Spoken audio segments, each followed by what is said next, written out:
আপুনি জগৰীয়া কৰিছে, বাৰে বাৰে সেইটোৱে ক'বলৈ গৈ আছে।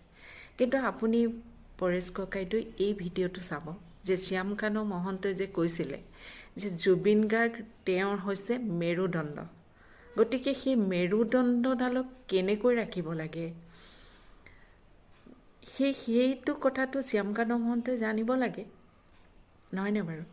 গতিকে আপুনি এবাৰ ভিডিঅ' ক্লিপটো চাব যে তেনেকৈ কৈ লৈ যোৱা, জুবিনৰ অৰ্থত যাবলৈ মন নাই, জোৰ জবজ লৈ যোৱা মানুহজনক, সেই মেৰুদণ্ড বুলি কৈ লোৱা মানুহজনক গৰিমা গাৰ্গে কেনেকৈ অবিশ্বাস কৰিব? কাৰণ সদায়তো লৈয়ে যায় তেওঁ,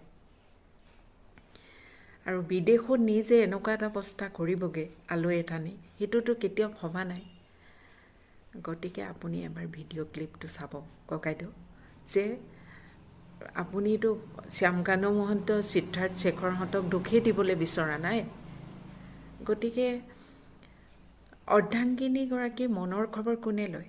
তেওঁ হয়তো স্বাস্থ্যৰ অসুস্থও হ'ব পাৰে, তেওঁৰ মানসিক অৱস্থা কেতিয়াবা বেয়াও হ'ব পাৰে, সেই খবৰটো ল'বলৈ খুব কম মানুহ থাকে, জগৰীয়া কৰিবলৈ কিন্তু হাজাৰ মানুহ থাকে। গতিকে আমাৰ নিচিনা, আমি যেনেকৈ আমাৰ স্বামী